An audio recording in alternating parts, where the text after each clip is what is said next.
7h04, começa nesse instante a nossa resenha política com os jornalistas John Coutrin e Ricardo Marques, que já estão aqui com o nosso, no nosso Tá Na Hora, saíram do Expediente Final e quem está na rádio continua sintonizado com essa dupla aqui. E agora virou um trio.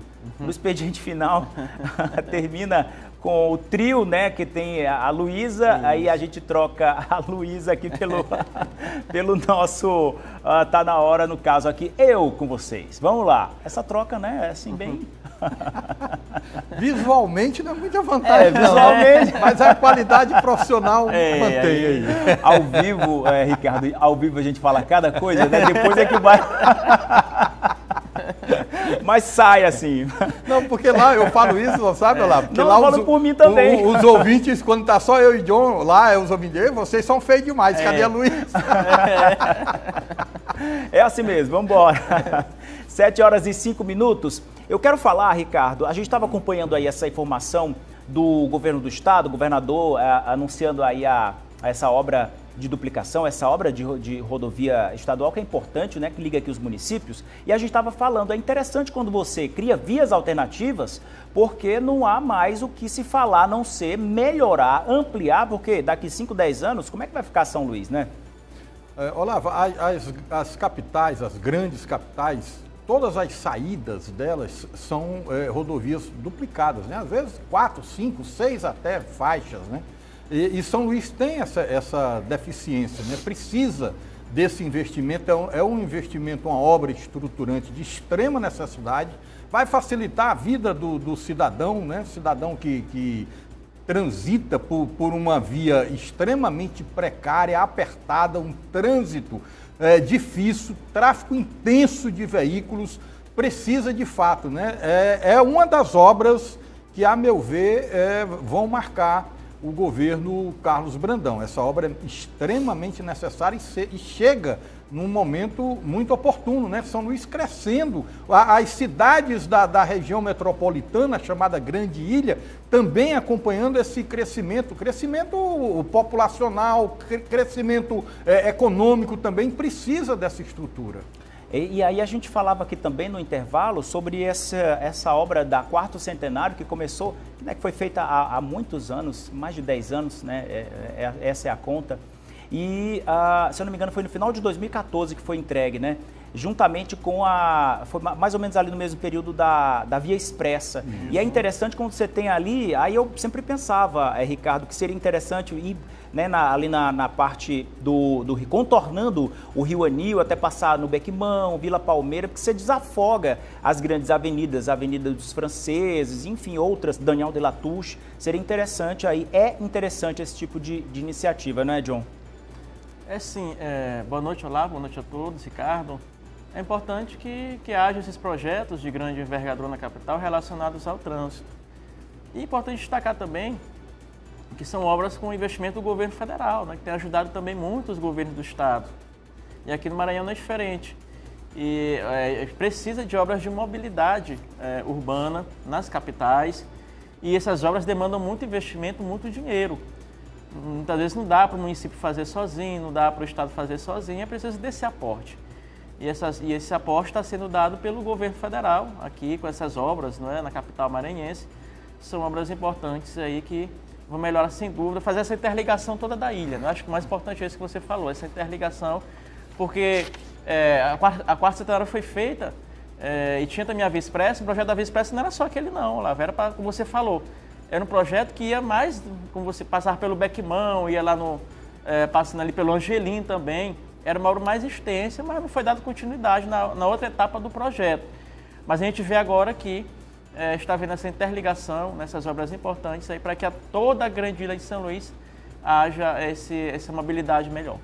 E a gente tem ouvido aí a fala do governador Carlos Brandão nessa interligação, falando da extensão da Avenida Litorânea. Só lembrando, você que está acompanhando, está chegando agora, a gente não está falando da extensão dessas que já existem não, tá? No caso, Quarto Centenário e Via Expressa, como eu falei, o John também está comentando. A gente está só estendendo o debate, porque o ponto de hoje da assinatura da ordem de serviço é em relação à MA 204. Essa foi a ação de hoje. E aqui a gente traz o assunto para debater também outros pontos, outros aspectos da cidade. É isso, pontuado, que a gente precisa trazer aqui os pontinhos, porque daqui a pouco a pessoa repercute, dizendo que a gente estava falando outras coisas, enfim, é desse assunto específico, hein? Identificado aqui, feito o registro. Vamos lá, turma. Ricardo, vamos começar aí, né, dando sequência à nossa resenha com uma pergunta. Olha só, eleger o sobrinho como sucessor é sabedoria? Olavo, essa pergunta hoje é a pergunta do dia, né? Na seara política do Maranhão, né? Foi assunto de debates na Assembleia, é o assunto que pautou aí a imprensa, né? A mídia, o pessoal na globosfera, e é o assunto do dia porque o governador disse lá em Cajapió, elogiou durante o discurso a decisão do ex-prefeito, o Marconi Marques, de lançar o sobrinho dele, o Rômulo Marques, para a sucessão. Elegeu o sucessor, o sobrinho, né? E o governador, durante o discurso, disse que foi uma decisão sábia e tal. Se sabe ou não, eu não tenho essa resposta consignada, né? Mas assim, a lei, a meu ver, ela tem o mesmo erro de estrutura no texto daquela outra lei que a gente sempre fala aqui da cota da fraude de gênero, que a gente sempre fala que o texto da lei está errado. Essa também está, porque assim, o governador não pode lançar, né, ou nem o prefeito, seja lá o que for, não pode lançar um candidato e o irmão dele candidato, entendeu? A lei não permite. Você não pode lançar o seu irmão à sua sucessão, mas pode lançar o filho do seu irmão. Legalmente, essa é uma decisão permitida pela justiça, né? Eu, particularmente, tenho as minhas ressalvas sobre o aspecto ético. Não acho legal, mas todo mundo faz, né? É isso, o Neto Evangelista, deputado, hoje falou lá na Assembleia, defendendo isso, né? Que eu não defendo. Acho errado, embora legalmente seja permitido. Mas todo mundo faz. Se você der uma olhada nas eleições, nas últimas eleições municipais para prefeito, não só no Maranhão, pega o Brasil inteiro, você vai ver grande número absurdo mesmo, de prefeitos que lançaram sobrinhos à sucessão. Nós temos inclusive uma fala. Vamos ver aí, vamos acompanhar, já a gente volta a comentar. Então, gente, é isso. Quero aqui agradecer a presença de vocês todos, os prefeitos, o Edinho aqui, que está representando a todos os vereadores que vieram também aqui participar desse evento. Uma alegria muito grande. Marconi, eu quero te parabenizar, porque você foi um dos melhores prefeitos de Cajapió. Mas teve a sabedoria de escolher um sobrinho. Um sobrinho para dar continuidade a esse teu trabalho. Porque a gente não pode entregar para qualquer um, né? E você treinou o seu sobrinho aqui, organizou, tá sabendo de tudo, tá organizado e vai fazer um bom governo, porque vai dar continuidade ao teu trabalho. Parabéns pela escolha do teu sobrinho. Essa fala aí, né, interpretação parece muito clara, Ricardo. Estou enganado? Não, é mais um sinal, né? Aliás, é o terceiro sinal que o governador dá no espaço aí de uma semana de que tem a pretensão, de fato, de Zé Reinaldiar, de ficar até o final do mandato e lançar um candidato dele que parece que, na cabeça dele, hoje seria o sobrinho Orleans Brandão. Ele falou enfaticamente, deu esse sinal enfático no encontro dos prefeitos, né? O Orleans foi a grande estrela do encontro, foi quem mais discursou, foi quem mais foi citado. Depois ele tornou a falar em Bacabal, quando disse que não podia passar o governo para qualquer um, que não podia ter lá um sucessor perseguindo os seus aliados. E agora, em Cajapió, ele faz essa declaração elogiando um prefeito que lançou e elegeu o sobrinho, né? Há vários questionamentos em cima dessa fala, né? Inclusive, a turma alega, não, mas existe um acordo. Acordo político no Maranhão, já falei isso aqui outro dia, acordo político no Maranhão e nada, é a mesma coisa. Hoje não existe a relação de confiança, foi quebrado o elo da confiança entre o governador Brandão e o grupo dele e os chamados aí, os dinistas, comunistas, istas. Agora, para juntar novamente, a relação de confiança é como cristal, depois que quebra não cola mais. Mas se você me perguntar, mas e aí, vão caminhar separados? Talvez não. A política, as abóboras costumam se acomodar na carroça, né? Exato. Agora, John, teve reação na Assembleia.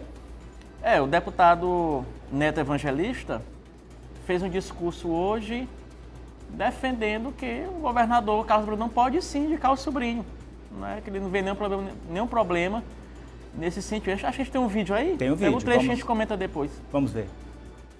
Todos nós que aqui estamos, quando se tem uma oportunidade, um desafio político à frente, e tem alguém competente ao nosso lado que possa ser indicado para exercer aquele cargo público, ele vai ser indicado. Assim aconteceu com vários colegas aqui.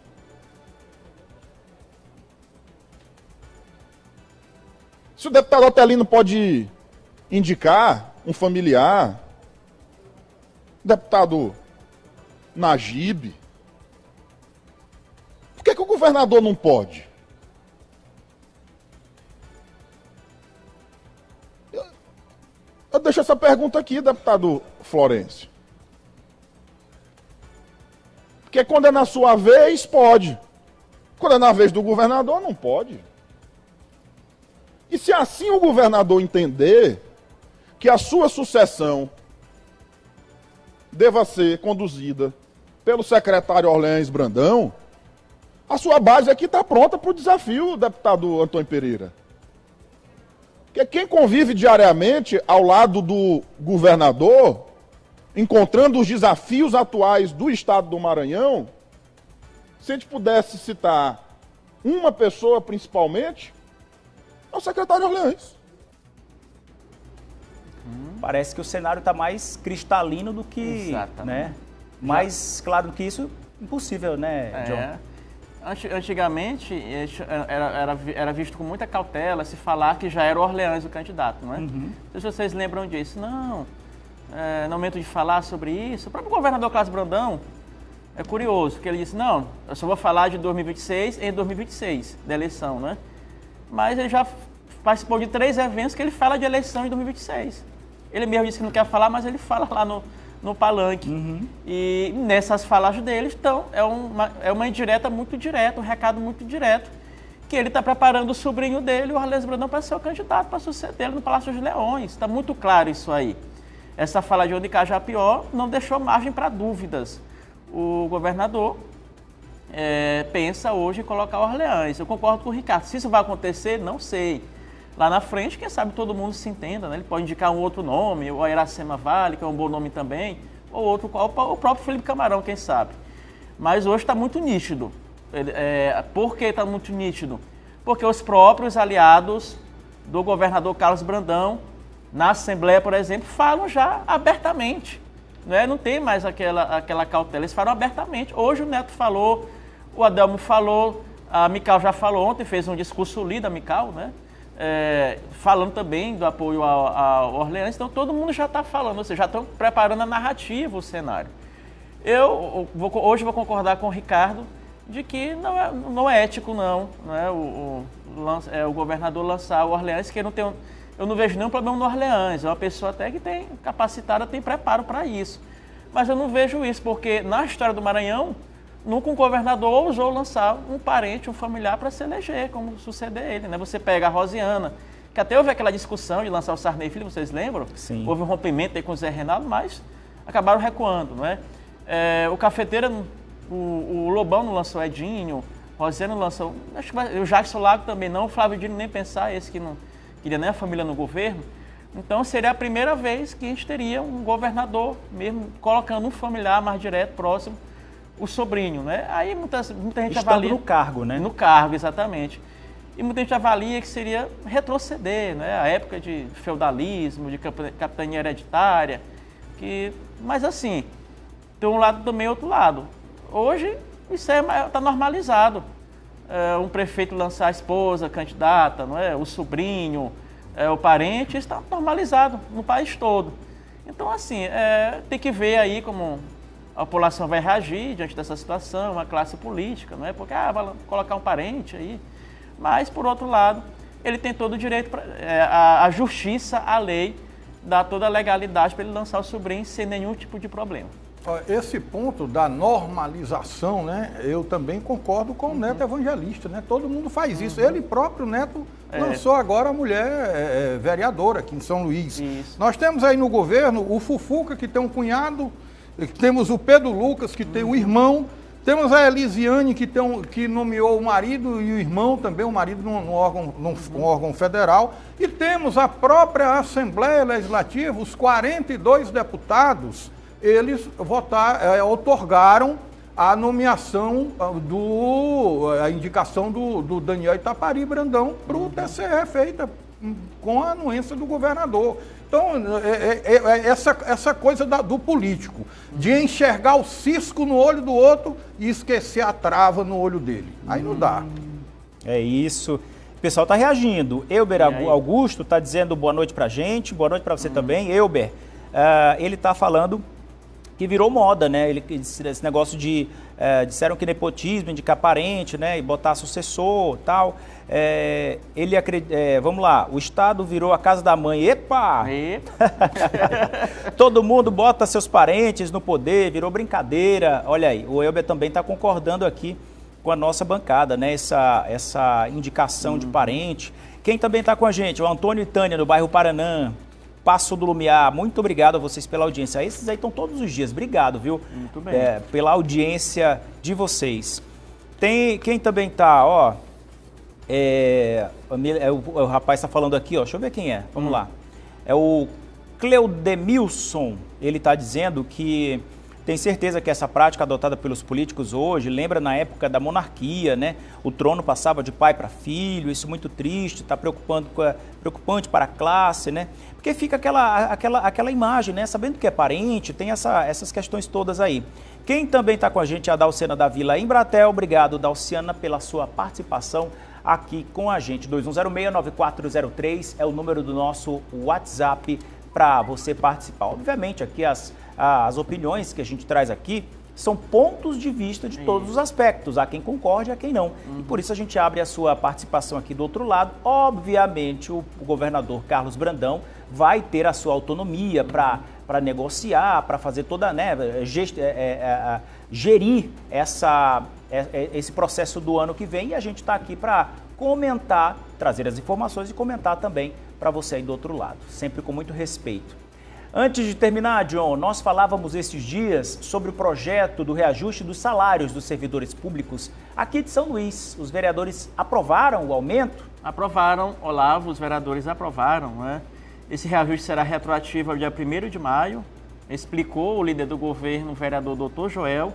Segundo ele, a urgência na votação foi necessária para garantir o pagamento o quanto antes, né? O tema já havia sido discutido na sessão de segunda, quando o vereador Raimundo Penha pediu que o projeto tramitasse normalmente nas comissões. Apesar disso, a maioria dos parlamentares concordou com a urgência da votação. Então, foi colocado ali para votação pelos vereadores e foi aprovado esse reajuste na conta dos servidores, né, que vale servidores públicos da administração direta e indireta, servidores ativos, inativos e empregados públicos. Portanto, aí, o salário já do final do mês já vai cair esse reajuste. Se eu não me engano, somando todos os reajustes da gestão prefeito Eduardo Braz, acho que dá algo em torno de 25%, não é isso, de reajuste da atual gestão. Ou seja, ele tem feito um reajuste a cada ano acima da inflação para dar um ganho real aos servidores do município de São Luís. Então, a gente critica a Câmara, mas neste momento a gente parabeniza os vereadores por ter priorizado esse projeto, por terem votado e aprovado. É isso que a gente fala aqui, Olavo e Ricardo, que o mais importante são os interesses da cidade e não ficar apenas discutindo a antecipação de eleição que vai acontecer, uma eleição que vai colocar um presidente para gerir a Câmara só a partir de 2027. Então, parabéns para os vereadores por terem aprovado o projeto e que as pautas, né, essas pautas aqui que são mais importantes, elas sejam prioridades ali para os nossos edis. Deixa eu só fazer uma pontuação aqui. Conversei com representantes do diretório ali do Sindicato dos Servidores Públicos. Eles apoiaram, né, esse aumento. Estava conversando com eles sobre outro aspecto. Eles disseram que aguardavam essa aprovação, né, pelos vereadores, mas eles estão querendo, John, que seja revista essa tabela de atualização, porque segundo a categoria, essa tabela estaria defasada, porque a última atualização foi de 2016. Vamos lembrar, 2016 o prefeito era Edivaldo, né? Se eu não me engano, não lembro assim de cabeça, vai ser difícil. Mas aí eles entram agora em outra seara, em outra discussão, junto ao poder público, que é a de atualizar essa tabela para equiparar os aumentos, para que isso seja realmente, de fato, reajustado de forma justa, segundo a categoria. A gente vai continuar acompanhando aí para saber as atualizações, saber essa... Edivaldo, temos a confirmação aqui, era o prefeito Edivaldo Holanda Júnior na época e essa atualização foi nesse ano, segundo relator, relataram esses dirigentes do sindicato da categoria. A gente vai acompanhando para ver como é que vai ficar essa questão. 7 horas e 25 minutos, você aí do outro lado pode continuar participando com a gente, daqui a pouquinho vou ler mais participações. Tem gente de todo lado. Aliás, falando nessa pluralidade dos nossos telespectadores, agradecer aqui ao carinho da audiência da vereadora Rosana da Saúde, que está todo dia ela está aqui com a gente. Encontrei ela um dia desses aí, ela falou que ela e o marido ficam diante da televisão acompanhando aqui a nossa programação, as análises políticas e também acompanhando aqui essa informação, né, dessa votação importante que foi lá na Câmara desta semana, foi ontem no caso. Obrigado, vereadora, pelo carinho da audiência de todos os dias. Bom, turma, vamos continuar falando de notícia boa. Foi aprovado pelo Senado a ampliação de cotas raciais em concursos para 30%. Por sinal, teve articulação do líder do PDT no Senado, Ricardo. Sim, foi uma articulação do Everton Rocha, né, senador aqui do Maranhão, que é líder do PDT e é líder do bloco que reúne o PDT e o PT no Senado, né? E a ministra da Gestão e da Inovação de Serviços Públicos, a Esther Dweck, agradeceu o apoio do senador Everton na aprovação da proposta. Essa proposta prorroga por mais 10 anos a reserva de vagas em concursos públicos para negros e amplia o percentual de vagas reservadas para 30%, que também atenderão indígenas e quilombolas. O texto agora segue para a sanção presidencial, mas é um avanço bem considerável, a meu ver, uma medida justa, né, que corrige deformações históricas, né, esse passivo que nós temos, sim, com os nossos chamados povos originários no país. Tem participação aqui. Opa, rapidinho. Rapidinho aí, seu presidente. O Francisco Gomes, bota uma opinião. Já pensou lá? O Francisco Gomes, ele está dando uma opinião aqui. Esse Ricardo é uma graça. O Francisco Gomes está dizendo aqui uma opinião do que a gente colocou agora há pouco, né? Duplicação da MA 204. Ele disse que não. Ele discorda, porque diz que não há necessidade da duplicação do trecho, que está perfeito. Agora sim, no sentido Beira Rio, Forquilha, aí sim ele acredita. Eu discordo em parte, Francisco, porque essa é uma rodovia que já teve registro de mortes. O pessoal gosta de apertar o pé ali e talvez porque esteja em boas condições, não sei. E é uma importante ligação entre os municípios. O pessoal gosta de fazer, inclusive, grau que fala, né? Grau, racha, sei lá. E já teve registro, inclusive, de morte ali na rodovia. Grau que é proibido por lei, né? Pois é. Então, assim, tem outros trechos, mas a MA 204 eu acredito que também é importante essa duplicação. Mas, claro, você tem total razão ao falar desse trecho aí até a Forquilha, que precisa realmente de uma atenção do poder público. Senhores, por hoje é só. Hoje tem Quinta do Rock. Olha aí. Hoje tem Rock 93, de segunda a quinta, 8 da noite, a sua dose diária de rock and roll. Olavo e John Coutrinho ficam tirando onda com o meu programa. Fazer o quê, né? E deu treta amanhã a partir das 11 da manhã. 11 da manhã tem treta. Eu e Miguelito. Pronto, rapaz, tô gostando, viu? Muito bom. Bom Aquele demais. mala. Aquele mala. Eu gosto, sabe? E a criançada gosta. Quando tem esse mascote, a criançada fica acompanhando. Bom demais. Valeu, turma. Obrigado, John. Obrigado. Até amanhã. Até amanhã.